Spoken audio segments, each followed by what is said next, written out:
Hello watchers. जब से Ramayan movie announce हुई है तब से लोग पागल थे इस मूवी की एक छोटी सी झलक देखने के लिए, और 2 अप्रैल को फाइनली हमको इस मूवी का टीजर भी देखने को मिल गया। इस टीजर को देखकर लोग 2 ओपिनियंस में बट चुके हैं। एक ओपिनियन ये है कि आदिपुरुष से बहुत ज्यादा बेहतर है, जो कि नो डाउट ये है, और दूसरा ओपिनियन ये है कि इसको देखकर अभी नहीं लग रहा है कि ये हॉलीवुड के लेवल को भी बीट कर सकेगी। ये सब देखते हुए मैं भी अपने ओपिनियंस इस टीजर को लेकर शेयर करना चाहता हूँ। अब देखो, इस टीजर को रिव्यू करने से पहले हमको कुछ बातों को समझना जरूरी है। सबसे पहली बात, ये मूवी का बस अभी 1% ही है, तो इससे पूरी मूवी को जज करना सही नहीं होगा। और दूसरी इंपॉर्टेंट बात, इस रिव्यू में मैं इमोशनल होकर कोई बायस ओपिनियन नहीं दूंगा। अगर मुझे कोई चीज अच्छी लगी है तो मैं उसको अप्रिशिएट करूंगा, और कोई चीज बुरी लगी है तो उसको क्रिटिसाइज भी करूंगा। इस टीजर की शुरुआत होती है इस सीन से, तो अगर तुम भी मेरी तरह हॉलीवुड की मूवी पागलों की तरह देखते हो तो तुमको ये सीन काफी ज्यादा फेमिलियर लगेगा। ये सीन है तो बहुत ज्यादा ब्यूटीफुल, लेकिन कुछ लोगों का मानना है कि ये हॉलीवुड को कॉपी करने की कोशिश कर रहे हैं,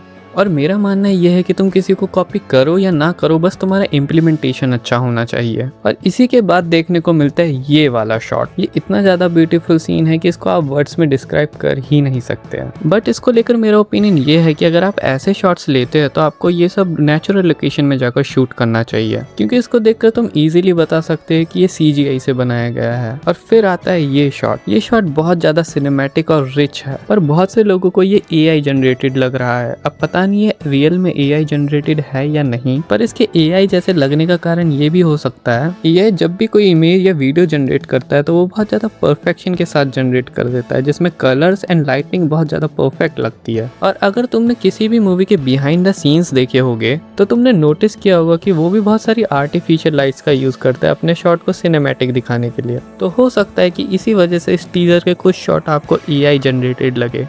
देन आप देखते हैं ये वाला सीक्वेंस। अब इस सीक्वेंस का सबसे ज्यादा टर्न ऑफ करने वाली चीज है ये क्रीचर, जो कि बहुत ज्यादा ही अनपॉलिश्ड है। होपफुली इसको आगे जाकर अच्छा कर दिया जाएगा। और जो दूसरी चीज है इस सीन की जो मुझे सबसे ज्यादा चुभती है वो है ये ओवर एग्जैजुरेटेड स्टंट्स। आप फिजिक्स के लॉ का भी यूज करके बहुत ज्यादा ऑसम स्टंट बना सकते हैं, जिससे वो ज्यादा रॉ और रियल लगे। एंड देन ये शॉट, ये भी देखकर आप आराम से बता सकते हैं कि ये VFX की मदद से बनाया गया है। फिर देखने को मिलता है ये वाला सीक्वेंस, जो कि ऑब्वियसली का वध वाला सीन है, पर मेरा अटेंशन पर्टिकुलरली इस सीन ने खींचा। यहाँ पे तुम श्री राम को एक परसा रोकते हुए देखते हो, और अगर तुमने वाल्मीकि रामायण पढ़ी है तो तुम्हें पता होगा कि स्वयंवर के समय शिव धनुष टूटने के बाद राम जी की पूरी फैमिली अयोध्या से मिथिला आती है, और पूरे रिचुअल्स के साथ उनकी मैरिज कंप्लीट होती है। देन जब वो सीता माता को लेकर अयोध्या वापस जा रहे होते तो उनके रास्ते में परशुराम आते हैं, और यही चीज दूसरी रामायणों में ऐसे दिखाई गई है कि धनुष तुरंत टूटने के बाद परशुराम प्रकट हो जाते हैं। तो इस सीन का ये क्लेम तो कंफर्म हो जाता है कि ये मूवी वाल्मीकि रामायण पे ही बेस्ड है। और फिर इस सीन में भी मुझे यही प्रॉब्लम लग रही कि ये हिरन बिल्कुल भी रियल नहीं लग रहा है। उसके बाद जो इम्पोर्टेंट सीन है वो है ये पुष्पक विमान वाला। ये सीन काफी ज्यादा ब्यूटीफुल लगता है देखने में, लेकिन इसको लेकर मेरा ये सोचना है कि आप पुष्पक विमान के डिजाइन के लिए थोड़ा रियलिस्टिक और प्रैक्टिकल डिजाइन सोच सकते थे, बट ये वाला भी बुरा नहीं है।